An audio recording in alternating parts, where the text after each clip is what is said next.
that certain topics of discussion may not be comfortable for all listeners. Certain viewpoints may not reflect those of our partners, sponsors, affiliates, our hosts, or that of our guests. We would like to encourage everybody to keep a respectful and open climate of discussion for all topics, no matter how disturbing they may be. So viewer discretion is advised.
Discoveries mankind has ever experienced. And that is why we bring you the Bald and Bonkers Show. Baby, you can get on my boat and make it rock, yeah. Hey, everybody, boys and girls of all ages. Welcome to the Bald and Bonkers Show. What do you say? Who's that you're looking at? Mike the Naked Bigfoot. I am hosting tonight with Chris. Chris, yes. They made the unfortunate mistake of asking me to come on and host with them tonight. I wanted a legend in the paranormal to come on and show me how it's done tonight. You know, I mean, we're talking about a special location in the world, and why not have an amazing co-host to talk about this location, you know? Yeah, we're going to be talking about something really cool tonight. And just to warn everybody, you may have heard the warnings at the beginning of the show. But for those who are not aware of this, your humble guest host tonight does have the, and Chris can testify to this. Oh, yes. I do happen to say on occasion when I'm speaking. So if you have any small kids in the room, please ask them to leave or watch or wear headphones where they will not be exposed to the naughty language. Because I'm not saying it to titillate. I merely use such language because it's part of my vernacular. But I'll try, because I love the Bald and Bonkers guys so much. I will do everything in my power to limit the use of the word fuck tonight. So look, it's an adult show. It's for over 18s anyway, and you can say fuck as much as you want. Oh God, dude, no. Apparently, fuck is not the bad word, but when I use phrases like rape ghost, that's what gets me. Honestly, I loved that one when we were talking about paranormal frauds. I loved the one that when you come on, you were talking about the women, and that was the best, you know. Yeah, apparently when I talk about rape ghosts, that's a bridge too far. But me saying fuck every other word is not. and of course, Mike, you also play another special game, don't you? Yes, and we can play that tonight. Anybody who's watching this show now, watching it live, and are not aware of the Naked Bigfoot drinking game. But every time you hear me, or even my dearest co-host Chris say the following, that's a story for another time, or that's a story for another day, please take a sip of your adult beverage of choice. If you do not imbibe adult beverages, then please and want to play the game tonight, please take a sip of your non-alcoholic beverage of choice. And if you are drinking with us tonight, I do ask you, because I'll guarantee by the end of this show, you will probably be drunk as frack. See, I didn't say the other word. So please do not drink and drive. Honestly, I think tonight's going to be amazing because Mike has also researched this location, and I've researched this location because I've downloaded a large quantity of photographs of this location.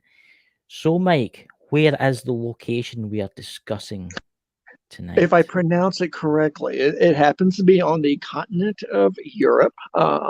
The country of Italy, more specifically, one of the lagoons. It's an island and one of the lagoons off the coast of Venice. Well, off the coast of Italy, Venice. And it's known as, correct me, Chris, if I'm wrong, but it's pronounced Poveglia Island. Yes, it is. I actually had trouble pronouncing it too. That's why I gave it to you. I know just enough Italian to be an asshole, so that's why. There you go. I've actually downloaded a picture of it to show everybody our viewers. It is, and see, guys, it's not very big. When I call it a lagoon, it's because that's what the fine folks of Italy call it.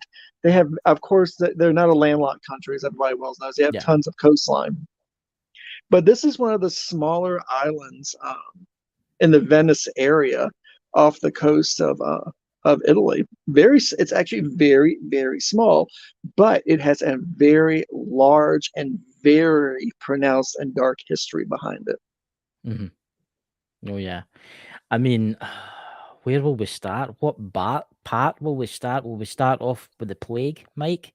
Well, we can start talking about, because during the time, and this is true in just about every country that has a coastline and the islands off of it, whether it be in Europe, Asia, and even in Hawaii with the island of Molokai. Every country during a certain point in its history, especially during some of the large plague outbreaks, whether it be the bubonic plague, whether it be the Spanish influenza, they always had plague colonies, these various communities did, to isolate the infected from the non-infected, which pretty much was a death sentence for anybody that was sent to these colonies, to these plague colonies. And this particular island was used as I remember I mentioned Molokai and Hawaii here in the United States. That is actually the only plague colony that we had here in the United States. And it wasn't exactly a plague colony, it was a leper colony. And I've actually spent a great deal of time on Molokai, and I'll have to do a show and talk about it later, but Molokai is a scary, haunted island. Lots and lots of islanders who were sent there, they died at that leper colony. And the same thing happened here at Poveglia Island. People were sent there to pretty much die, to keep away from the healthy people. Well, mainly because they didn't understand how diseases like that work. Just because you're isolating people on an island doesn't mean the infection is going to stay on the island. You're not getting rid of the infection; you're just getting rid of the infected. Yeah, I mean, I've actually got some photography. It's not photography; it's obviously artist illustrations because they didn't have, cameras in their days. I mean, you'll know this one, Mike. Obviously, with the plague mask. Oh yeah. Oh yeah. The plague masks, which were famous. And if those who are not aware of how plague masks work, that long snout that was on them was usually it was filled with something that was pleasant smelling. Yeah. Exactly, because it was supposed to not only keep them healthy, but also keep them from throwing up and getting sick from the smell of death and infection that they were walking through. So. And they covered themselves, of course, from head to toe to keep from making contact with someone. So, what was that? I was just going to say, here's actually, you're talking about the bodies. There you go. There's obviously an artist illustration of the bodies. They would put them in the carts. They would take them to the waterfront. They would put them on a boat, and then they would take them to the island. And can you imagine what that looked like? I mean, seriously. They learned this from their time with the Black Plague. Was during the Black Plague, the bodies built up in cities, And Italy was famous for this, especially Italy. They learned from that the bodies just kept building up and building up in the streets. That not only did they have to deal with the plague, but they had to deal with the sickness that came along with the all the dead bodies decaying out there in the middle of the street. So that's one of the reasons why they chose to begin to ship the bodies of the dead and the semi-dead to this island location to be to be dealt with. Yeah, and it's actually, I was reading something here, and I know you're going to be doing a show soon on vampires, aren't you? Modern vampires. Yes, modern vampires. But did you read the story about the vampires in Venice? About the island, but it was superstition. Then it was when they were throwing the bodies into the pits, right? Some of them, because he decomposed, their bodies were breaking down because they were dead.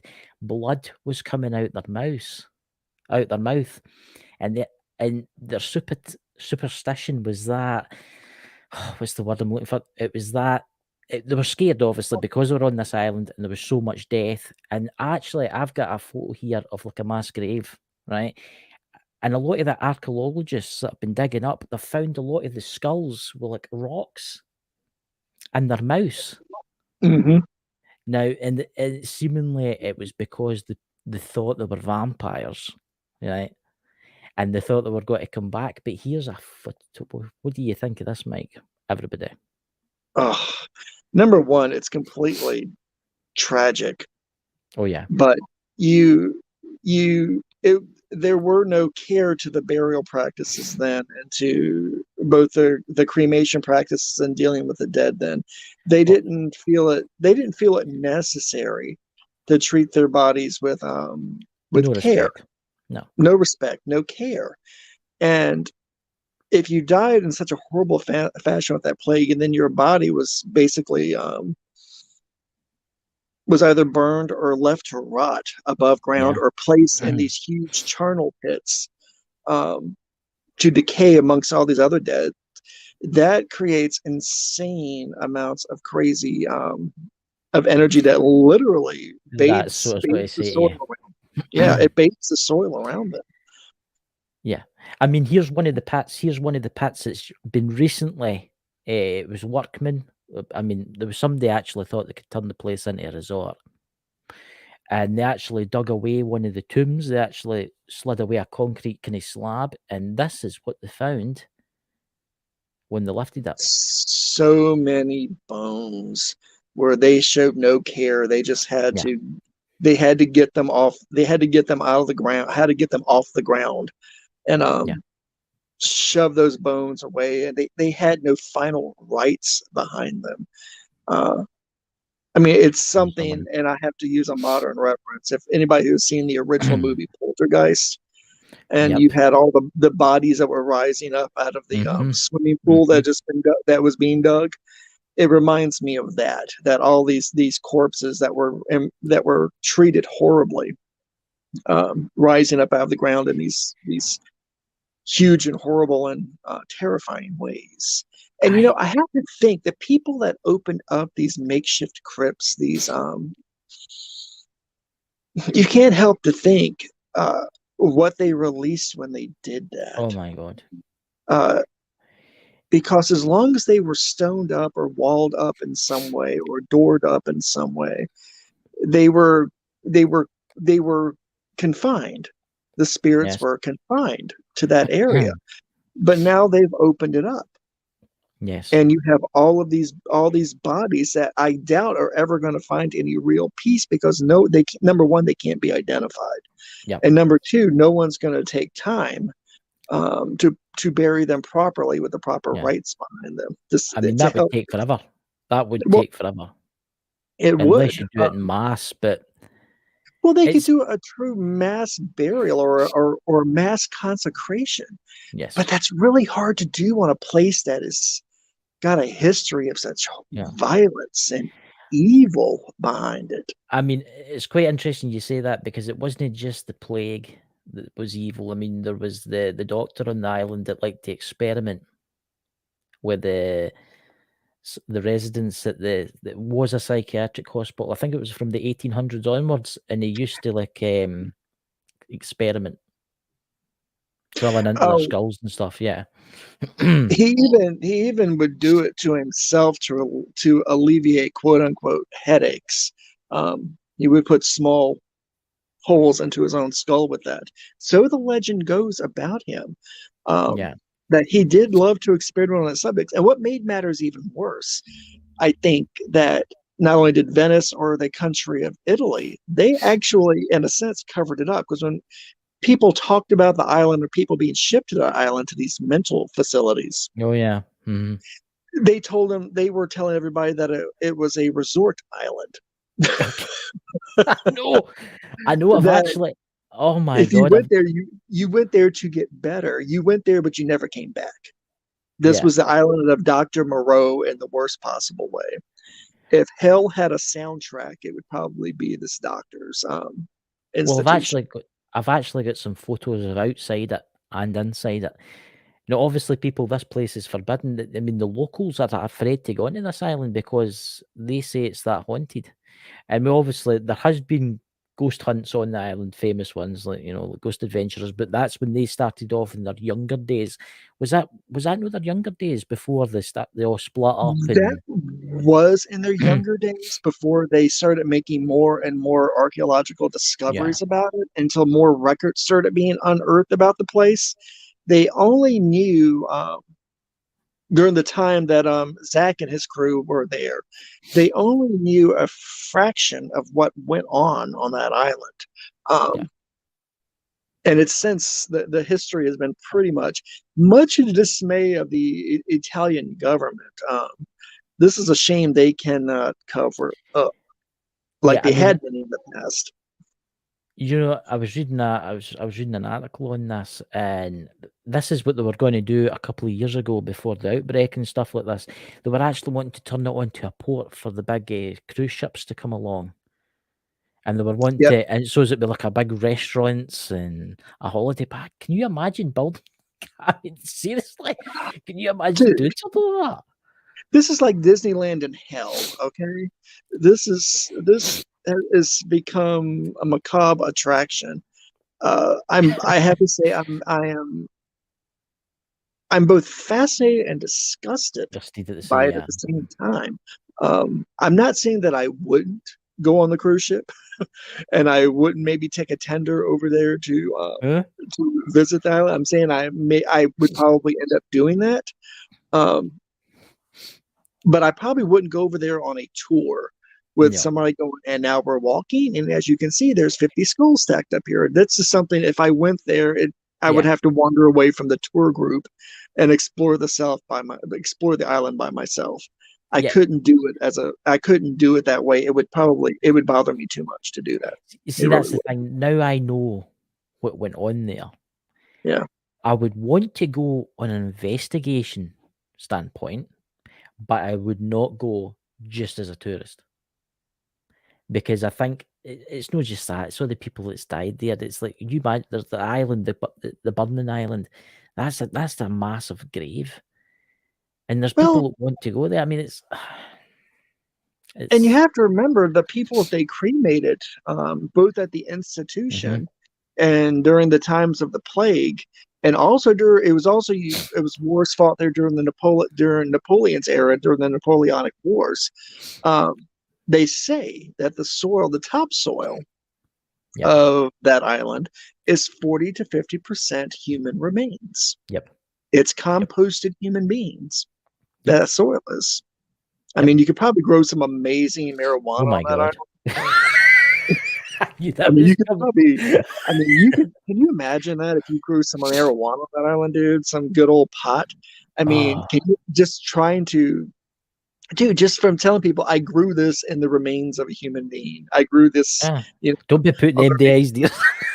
I mean, dude, how you could sell that? That'd be some haunted pot, dude. That stuff would I sell like mad. it You would be oh rich. People would be beating down your door to get some of that bud that you'd be growing on the island. yeah. I know. I'm probably going to burn in hell for what I just said, but I'm trying to be It's practical here, you know? it's true. Well, here's an interesting picture. Right? Here's an interesting picture here. This is obviously the outside at first. I mean, look how overgrown that is. Look at the vines. It's just Nature's trying to take it back. It's trying to take it back. It's like nature's trying to hide the shame that is there, trying to hide Yeah. the misery that is there. It's I trying to mean, cover it up. It's trying to cover up the decay there. and here's an That's what I interesting feel one. when I see that. And then that, it looks innocuous when you look at it. It looks almost bright and cheerful, but can you imagine Yeah. when the sun goes down, how that energy Oh, dear changes in God. that room? Oh, dear Yeah, God. Like, when the shadows get long, when the sun moves away from that window, how dark that room is. oh, yeah. Absolutely dark. And here's another one. This looks like, it just looks like a portal to hell or something, doesn't it? It just It looks really like does look like a doorway to someplace you really don't want to go. I'd have to say, I would really have to screw up my courage to go through that. But you can see, again, nature around it is trying to cover up the sins of that island. yeah. But to no great effect, because we have people are there exposing the sins of that island, which I think It's is a quite, good thing. And see, that's just bad there. Oof. see that. So obviously, I was trying to figure out what that was. I mean, I don't know what that is. MD in the chat, what is that? I don't know. It's like something weird chambers. I don't think it's a crematorium because Are you there'd be sure about chimneys. that? Because look at it could be a wellness chamber, but the doors are That's too what I was thick on thinking. it. It That's could what I be was a thinking. wellness, and for those who don't know, old Victorian, medical psychiatric Yeah. quackery, yeah. wellness chambers were not good. Oh, yeah. They cause more damage than good. But you look around the inside of how that's lined. Does it not remind you of Yeah. like something where you'd have gas come in, like and cremate a body? I mean, that it really strikes me as a See, that's as a what cremation facility. I sat and studied this for actually a while. I actually searched it and I couldn't really find anything on it because this is not the only one of this. It looks weird because you've got like a chamber that would take And you look at the inside. things that actually roll up inside of it there. Yeah. Yeah, that's Like they would hold body parts. I mean, it really does. Now it could also, it could also be their form of a washing machine too. But I strongly suspect that's yeah, some sort of crematorium, I that's think it is. some sort of cremating facility. I If think you're right, nothing Mike. else, to burn the flesh from the bones and then stack the bones the way they were stacked. Maybe So that's what it was. Maybe it was near like a real crematorium. It got rid of the flesh and left the bones. Then they tamed the and see, bones that would and be the buried them. biggest. See, that'd be the biggest problem for them is the flesh. When all the rotten decay from that would be the biggest problem with that. There's a lovely scenic one there, and that gives you that shows you what it's like because it's brick lined all the way around about it. But that's classic Venetian architecture too. If you look at it, it's actually quite yeah. beautiful. Yeah. With all the tall floor to ceiling windows. I mean, that's Yep. classic Venetian architecture. It's and with the way the stonework works around it too, it's absolutely beautiful. But at the Yeah. same time, you see where the water is lapping up against the bricks, how dark that water is around it. Oh yeah. That just gives you a hint of what, whatever horrible things are now, permeating the soil, they're now leaking into the water around it. Yeah. I mean, it's just all bad. It's just all bad. What do you think of this one? That's beautiful. Again, that's another, you know what, this is what would be, this is me. If I'm looking at this, like if I was walking through and touring it.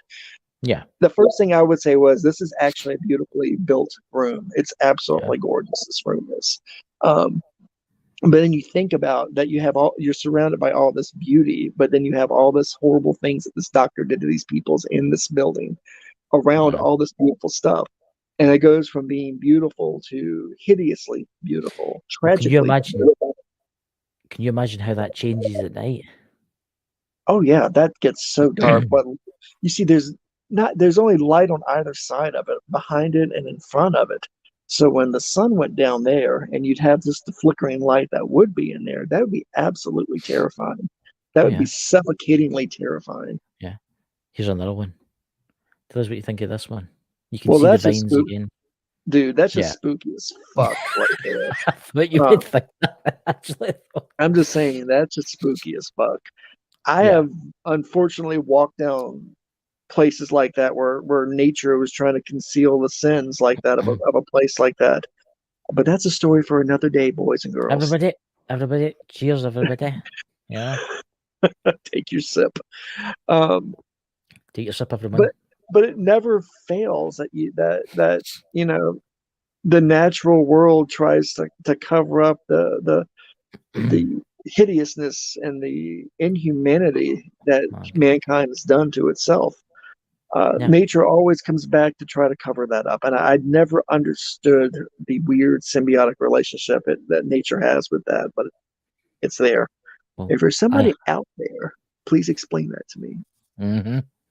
Please send an email or a message to Mike the Naked Bigfoot. He's on Twitter. Please visit his channel also, and he'll tell you some tales of when the video you did the other night was awfully good, and you're telling us about your suitcase you carried about with you. But that's a story for another time. that's definitely a story for another time. I sold drugs, but they were not made. They were not synthetic. They were all all natural.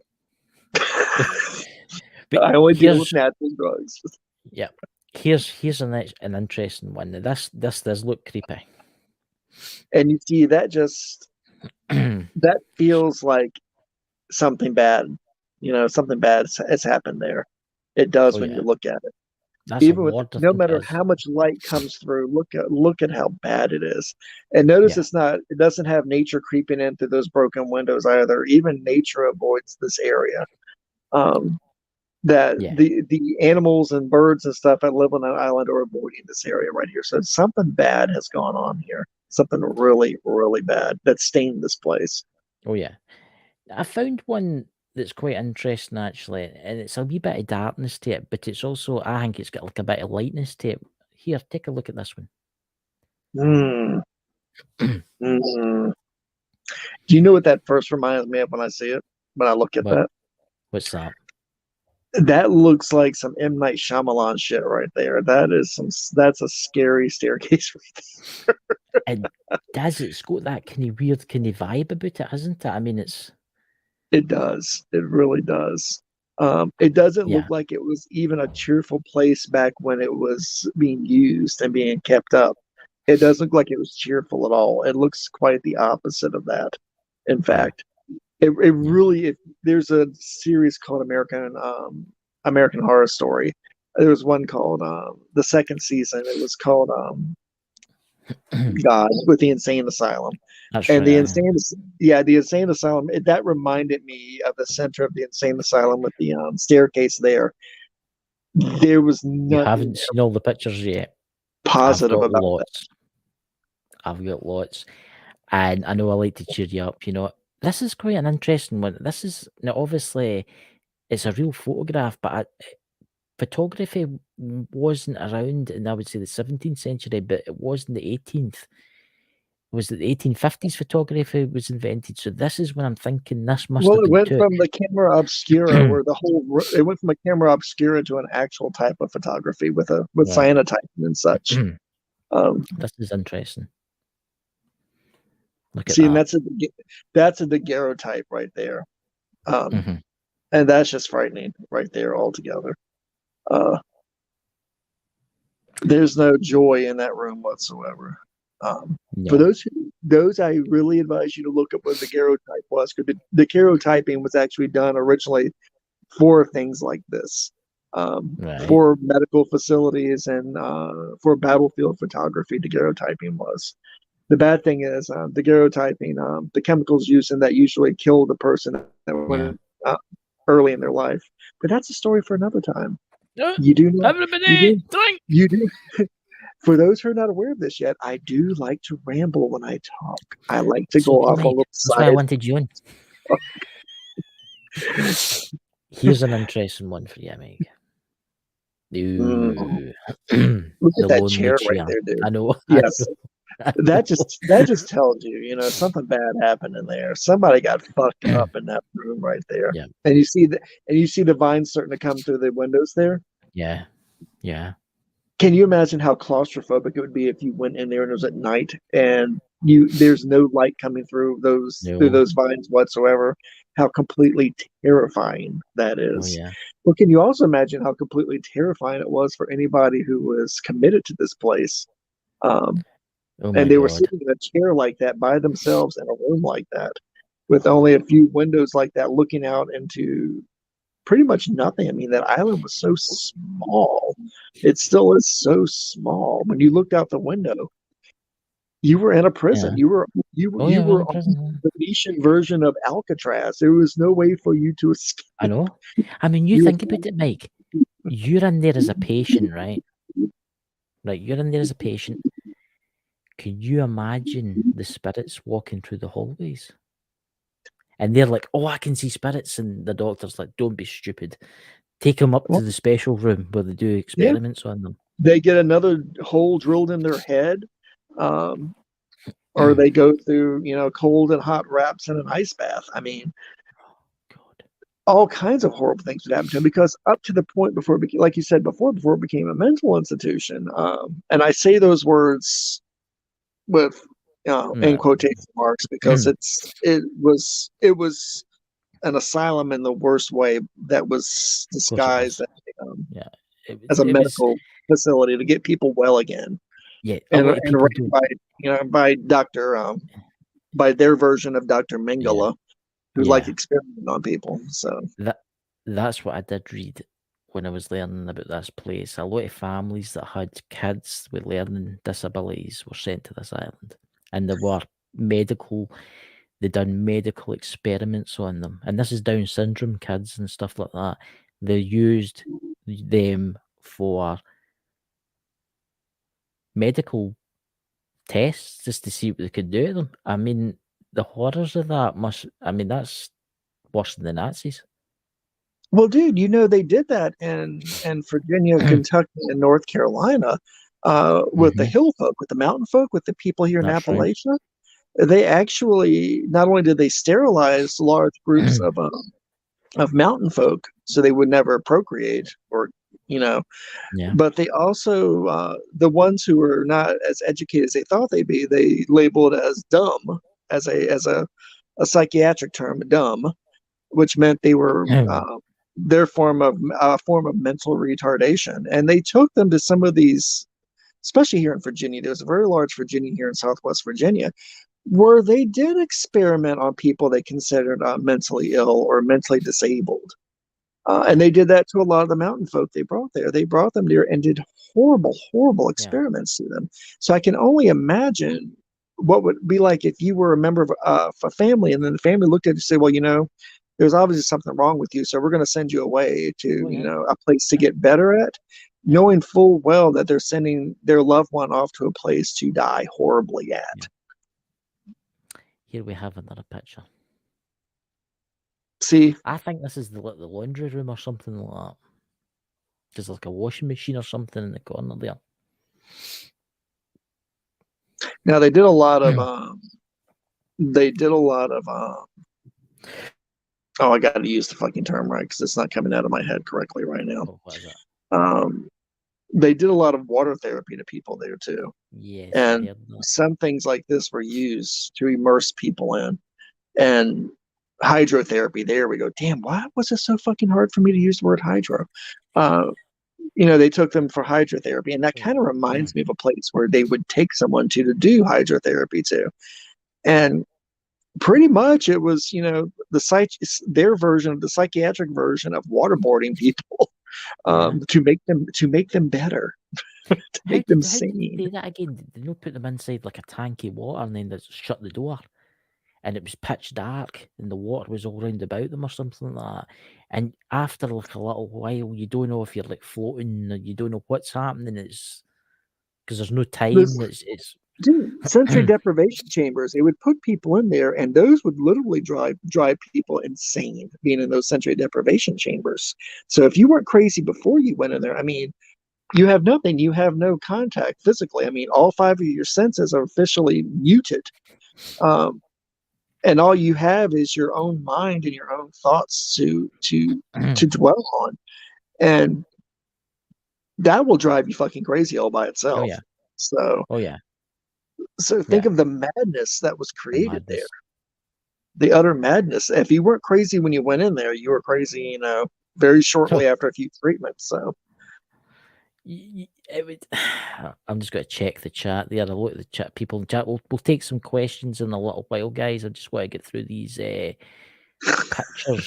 because I've just got that many pictures I want to show Mike. Because I think, I mean, this one's quite interesting, and it's like, what's your first thoughts when you see this? I actually think the way it looks now, it's quite beautiful the way it looks now. But I'm picturing in my head, take away nature that's coming in there to cover that all up. Yes. How stark that room must have been. How hard that stone room must have been. Can you think of, the amount of, rage and anger and insanity that just coats those walls around it, that these plants are feeding off of now? I mean, those plants just for those who don't know, that the natural world absorbs, energy from the unnatural world as it grows.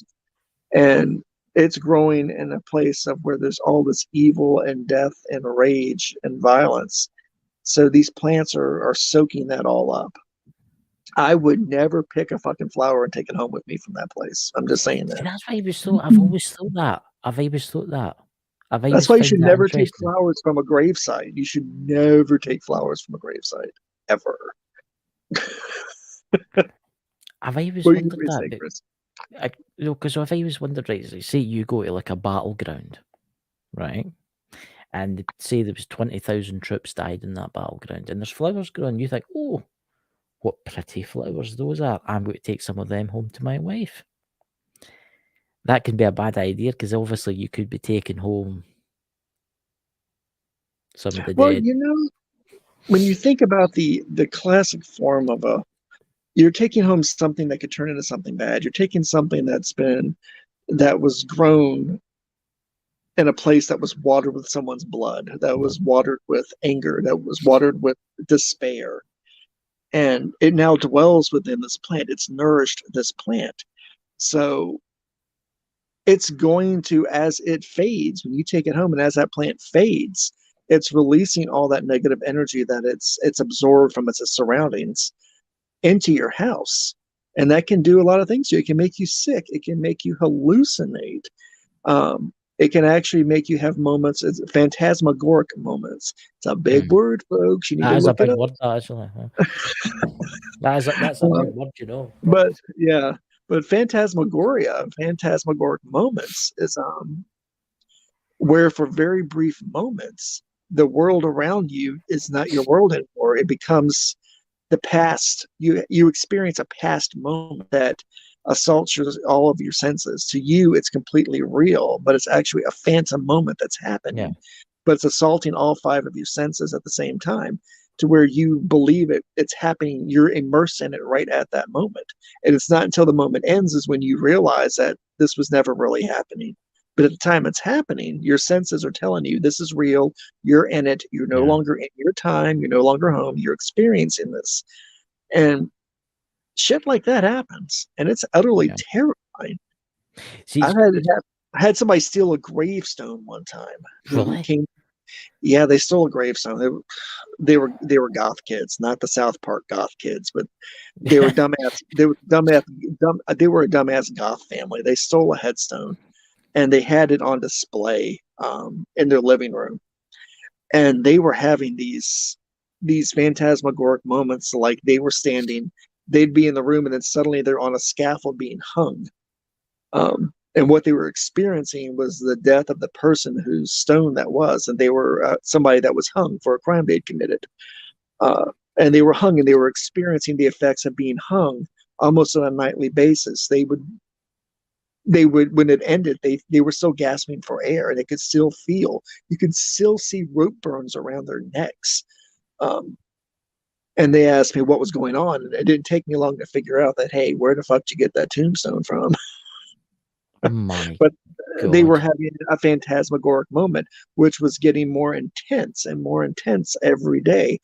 And I do believe that if they had left it in there without removing it and returning it and apologizing for returning it, all that energy and rage that was coming from it would have eventually killed them. And I think when you take flowers from a grave, you're bringing some of that tragedy home with you, and it could hurt you. Yeah. It could hurt you. It's quite interesting, right? I know, but just listen to this, right? There's something that's popped into my head that I've always thought about, right?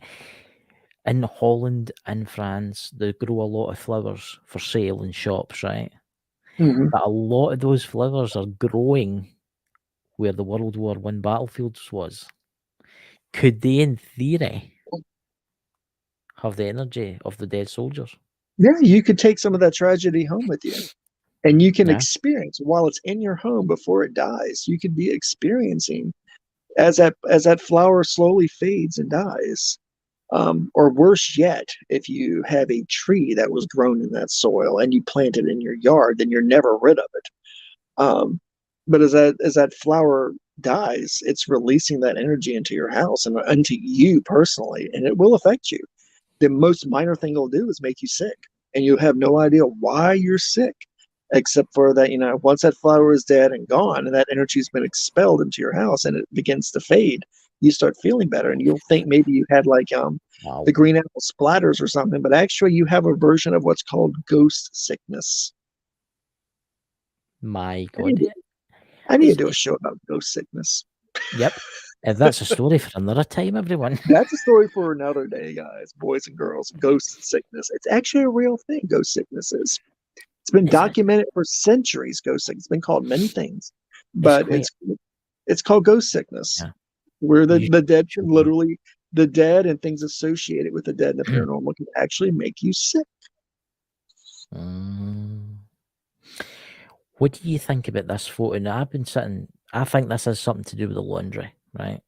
Because it is a big ass rolling thing. It's not as if they put someone through that because they'd be very thin.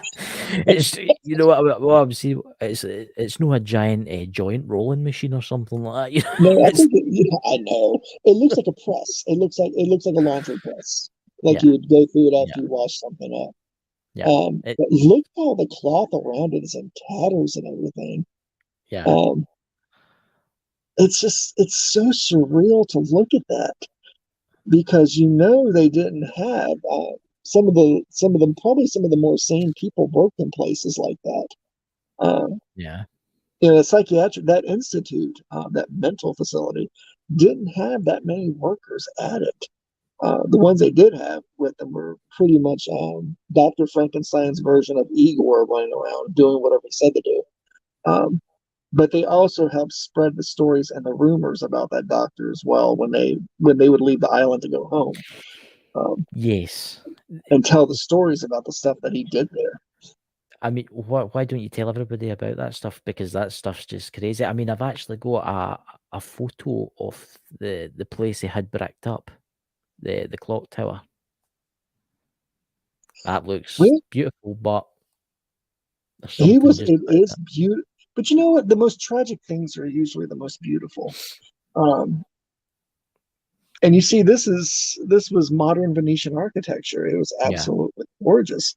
Stunning. But you have all that light there, though, to help illuminate the horrible things that he would do, cutting into people. And even during the 17th century and so on, it was considered barbaric to drill holes into people's skulls to release the pressure. But he did it. And think of it this way, because there was actually, I can't think of what it was called. You could actually take a nail gun and put, I think, from what I saw, you can put about 25 to 30 nails in someone's skull to penetrate their brain before they die. So you can imagine how many holes he could put into somebody before they died. Oh my God. I mean, and they were alive, and it changed them. I mean, because your brain controls everything about you, and it changed them. But they were completely aware of everything that happened to them when he did it. So, oh my God, yeah, that's quite bad. Here is a picture of obviously the tower in question, how it was all bricked up. Now he was supposed to. One or two things happened. This is how this doctor died.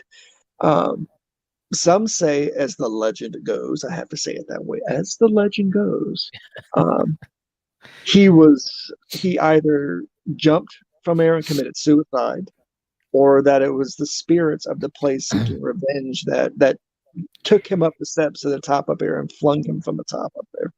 Either way, he met a most just end. But I think his soul is probably still there in some sense of the word. It makes you wonder if it's torturing the souls that are trapped there. Well, they were terrified of him. How could you not be terrified of him? So I'm wondering, would you still be terrified of his spirit if it still walked the halls, wanting to continue to do experiments? And then these spirits, would they hide from him, from his spirit? Or would they gather together and make him relive him being tossed from that tower every night? That's something fascinating. And I wish somebody would go there, and a really good and an actual medium would go there. Yeah. And that who didn't mind losing their mind for a brief period of time. So I'm pretty sure that any good psychic medium who went there would probably fucking lose their mind within 5 minutes. So well, there you go. That's for someone in the chat that's a good friend of mine, and she's a really good medium. Her name's Lisa Fry. She's in the chat there. Lisa, you need to go to Venice there, your holidays. Michael, come with you. I'll come too, but me and Michael stay in the mainland, we'll have tea and coffee and stuff like that. We'll check in on you once the screaming stops. So here is an actual interesting picture here, right? And it's obviously an artist illustration because they didn't have cameras, right? So this one's quite interesting. What's your thoughts on that? Or what it does it not look like one of the old steel factories? Just looking at it, it does. Which I think makes it look even more menacing. How cold that place is.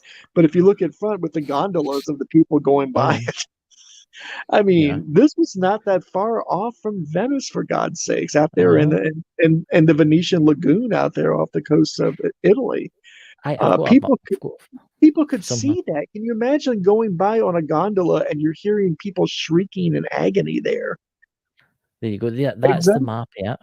And here is a shot of it, and you can see how close it is to Venice. Exactly. It's right there in the Venetian lagoon. I mean, it's right off the coast. So people, you would have to go out of your way to ignore what was going on there. It had to be their dirty little secret for centuries, I mean, you have to, again, going back to Napoleon during the Napoleonic Wars, he saw it as a tactical, location for hiding weaponry at and munitions at, until it was discovered the island was attacked, and you had hundreds of people die again there on the island. That island was baptized in blood from its conception. Nothing but death and misery from the beginning. Death, misery, and madness from the beginning. Yes. If there was a way just to let that island drop into the ocean like Atlantis, never to be seen again, I think it would be best. Well, the last photo I have is actually an artist's illustration of that doctor doing terrible things to patients. It's like what was done to patients there, and I think you'll find this interesting, Mike. See, going into the head. You've got a nun, obviously. Is that a nun in the top corner? See, and then that was what was bad, because a lot of, and I'm going to use quotation marks around this, modern, during that time, what they considered modern medicine and modern psychiatric treatments went hand in hand with a lot of religious beliefs with the Catholic Church as well. Again, you're talking about Italy, you're talking about Rome, you're talking about the Catholic Church there. And the priests and nuns dealt with the religion. They were there to help heal the spirit, the soul, while the doctor was there to perform these ungodly, inhumane experiments to save their lives, to save their sanity. And they worked hand in hand. They paid witness to this shit that happened, and they didn't, they didn't condemn it because they probably were paid well not to condemn it. They were paid well to hide that dirty little secret. So Yeah, and they're still hiding it. They're still hiding that secret well, to dude, this you day. have to remember too. It was the church that was behind turning that into a plague island in the first place, and turning it into a plague colony in the first place. The church ran most of the governments then, and they were behind. A lot of this is true. If you in a lot of the European plague colonies, Asian plague colonies, even the one here in the United States, the one here in the United States on Molokai was started by Catholic priests. That were there and nuns.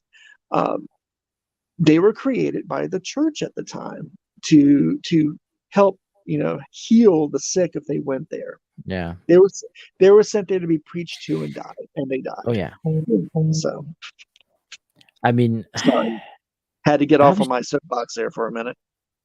That was weird. That I heard somebody's voice there. Did you not hear that? No.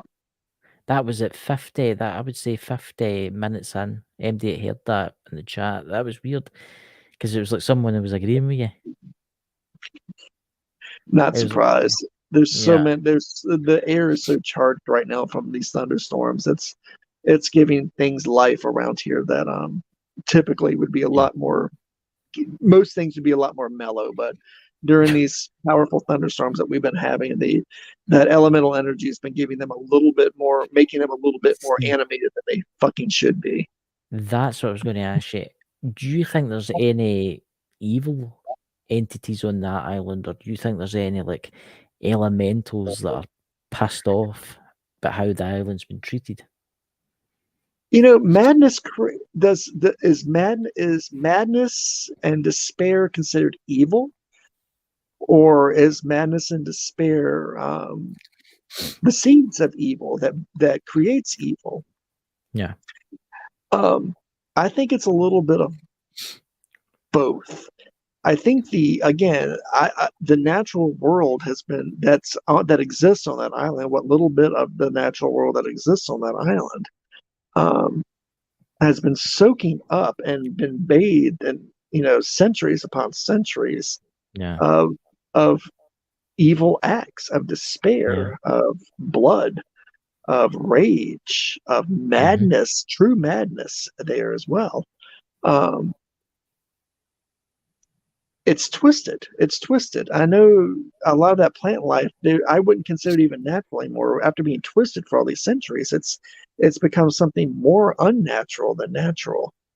I'll tell you what, I wouldn't want to drink any tea made from tea leaves on that island, just to put it that way. No.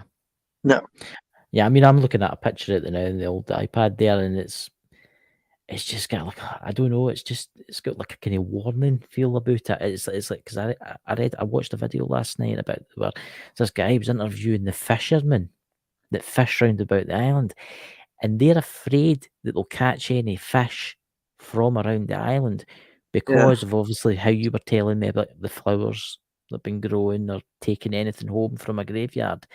That's why they're afraid. Because the fish are everything in the natural world is twisted by what's happened on that island, and that extends into the ocean around it as well.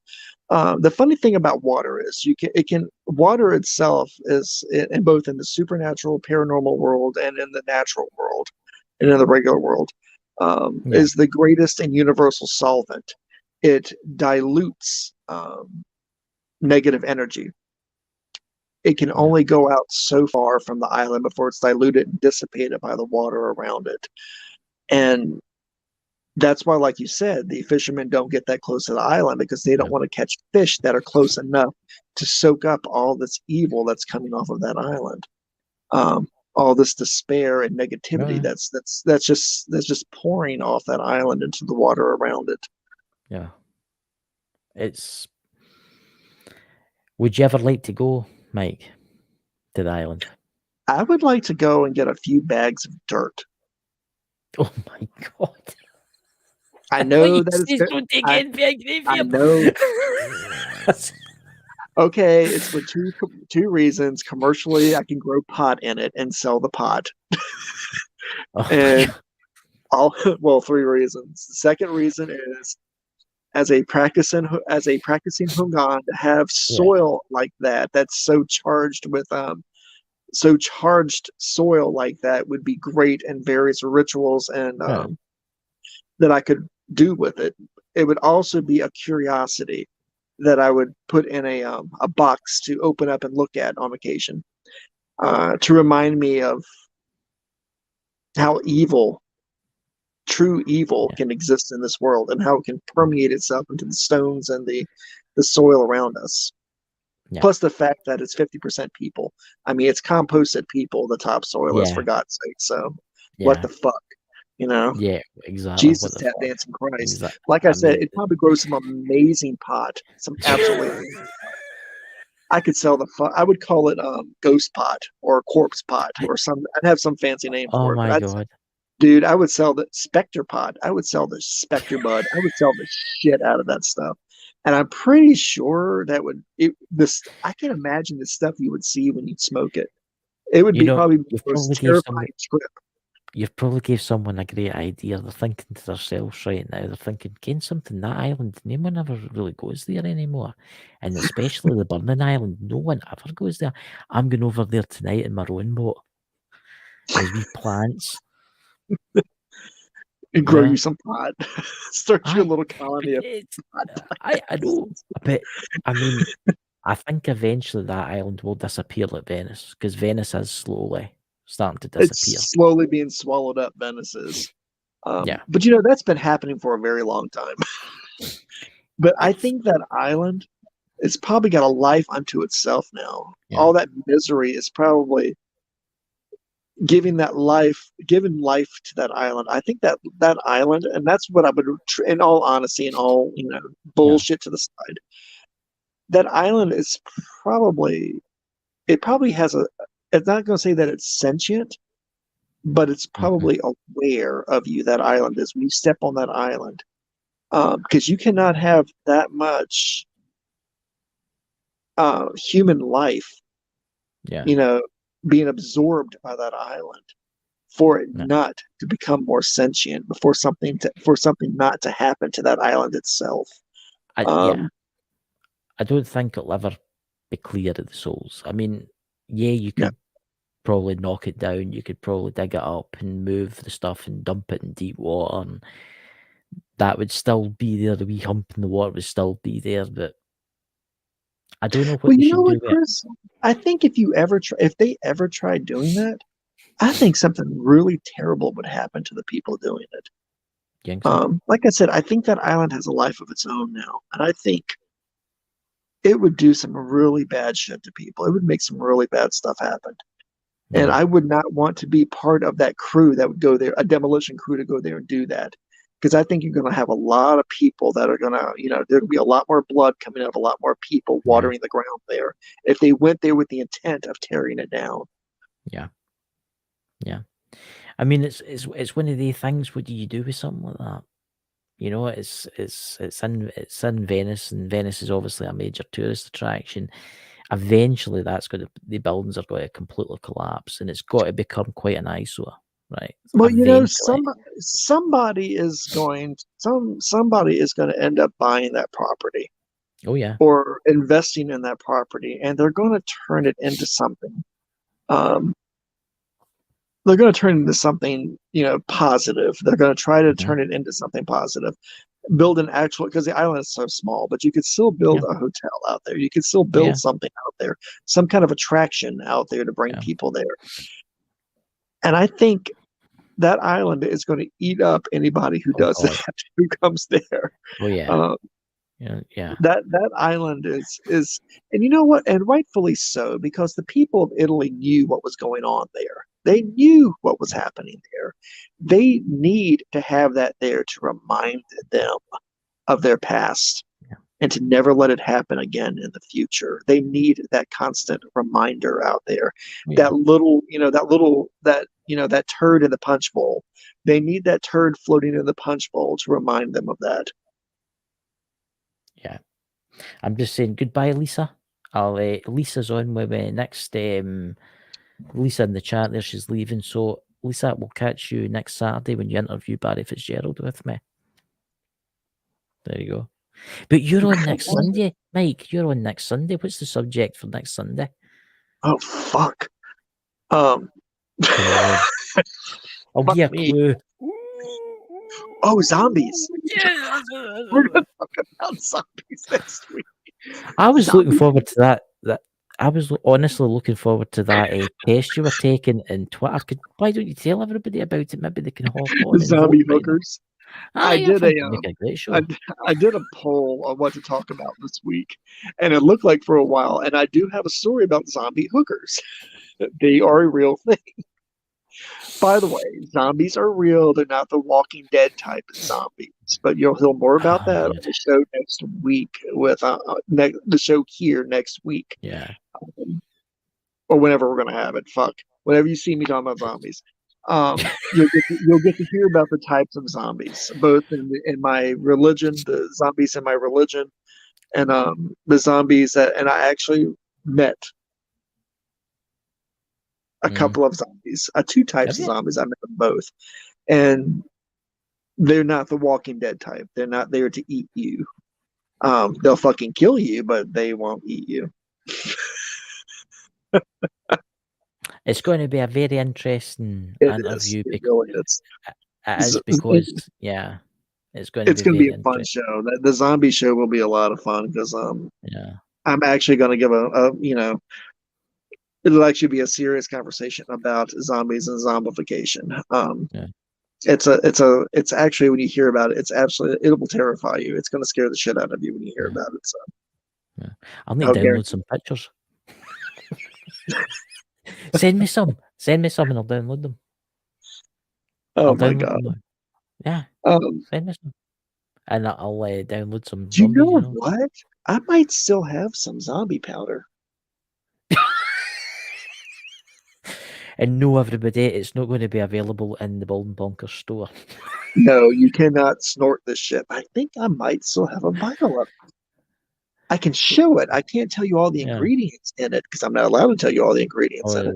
No, but I can at least show it to you. It's some nasty shit. I'll tell you that. Yeah. It'll get you, it'll get you fucked up like Percocet, though, if you take it in small amounts. I do not recommend taking zombie powder as a recreational drug.